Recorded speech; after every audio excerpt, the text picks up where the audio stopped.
નમસ્કાર મિત્રો, એક આહિર ઓર્ગેનિક ફાર્મિંગ યુટ્યુબ ચેનલમાં તમારું હાર્દિક સ્વાગત છે.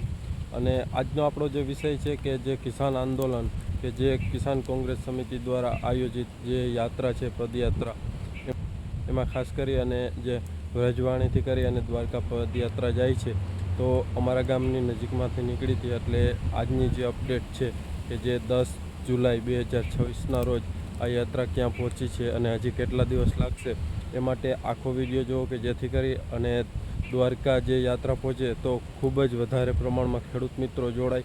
આપણે કોઈ પક્ષ સાથે જોડાયેલા નથી, પણ ખેડૂતના હિત માટે જ્યાં હોય ત્યાં આપણે વિડીયો બનાવવાની ફરજ છે.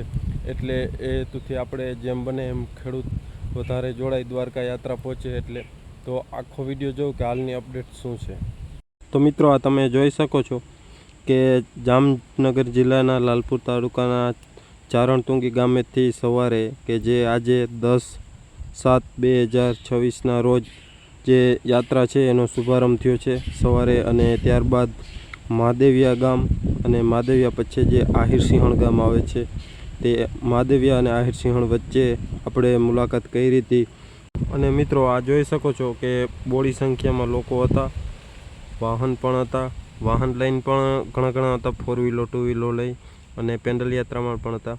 ખાસ કરી અને આમાં જે આગેવાન તરીકે છે આપણે પાલભાઈ આંબલિયા, એનો વ્યક્તિગત ઓળખું છું, ખૂબ જ સારા છે. રાજકીય દરે આપણે કોઈ પક્ષને પણ સપોર્ટ નથી કરતા, પણ જે વ્યક્તિગત આપણે પાલભાઈ આંબલિયાને સપોર્ટ કરીએ છીએ એટલે ખૂબ જ સારું કહેવાય. ખેડૂતો માટે આટલી બધી મહેનત કરે છે પાલભાઈ આંબલિયા અને એમની આખી ટીમ કે જે કિસાન કોંગ્રેસના જે વ્યક્તિઓ છે. તો મિત્રો, ત્યારબાદ મહાદેવિયા પછી આહિરસિંહણ ગામ આવે છે, જે ખંભાળિયા તાલુકાનું અને દ્વારકા જિલ્લાનું.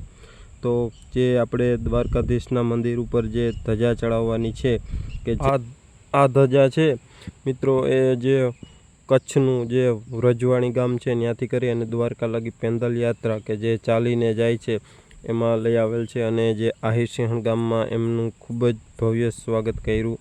અને જે પાલભાઈ આંબલિયા છે અને બીજા જે આગેવાનો છે એનું પણ સ્વાગત કર્યું ફૂલહારથી.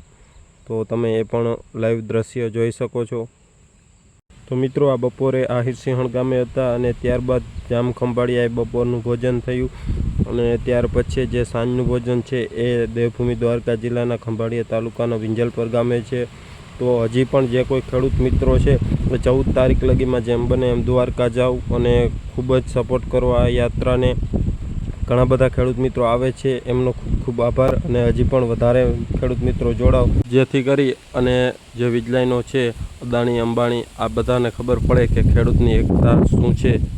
એ માટે જોડાવ જેમ બને એમ વધારે મિત્રોને આમાં જોડાય એ બદલ ખૂબ ખૂબ આભાર. અને જેમ બને એમ આ યાત્રામાં જોડાવ. એટલે મિત્રો, આ તમે જોઈ શકો છો મોટી સંખ્યામાં લોકો ઉપસ્થિત હતા. આમાં કોઈ પક્ષપાત નથી, પણ જે ખેડૂત મિત્રો છે એ વધારે જોડાયા. આપણે કોઈ પણ પક્ષ બાજુ નથી, પણ જેમ બને એમ ખેડૂતના જે પ્રશ્નો હોય છે, જેની અંદર ભાવ કોઈ પાકના સારા આવતા નથી, વીજળાઈનો છે, આવા અઢળક મુદ્દાઓ છે જે જમીન માપણી પણ સુધારવી જોઈએ. તો આવા જે ઘણા બધા મુદ્દાઓ છે એ સામે આપણે જેમ બને એમ હેલ્પ કરીએ એ માટે ખાસ કરીને આપણે વિડીયો બનાવ્યો છે. એટલે જે કોઈ ખેડૂત મિત્રો છે એને હજી પણ કહું છું કે 14 તારીખ લગીમાં જવાય તો તમે જાજો દ્વારકા. અને ખૂબ જ સારું કામ છે પાલભાઈ આંબલિયાનું. તો એમને પણ ખૂબ ખૂબ અભિનંદન કે આવી તમે ખેડૂતો માટે જે સેવાઓ થાય છે એ કરો છો અને તમારી ફરજ બજાવો છો. આ વિડીયો ગમ્યો હોય તો વિડીયોને લાઈક કરજો, ચેનલમાં ન હો તો ચેનલ સબસ્ક્રાઈબ કરજો. ધન્યવાદ. જય ગૌ માતા.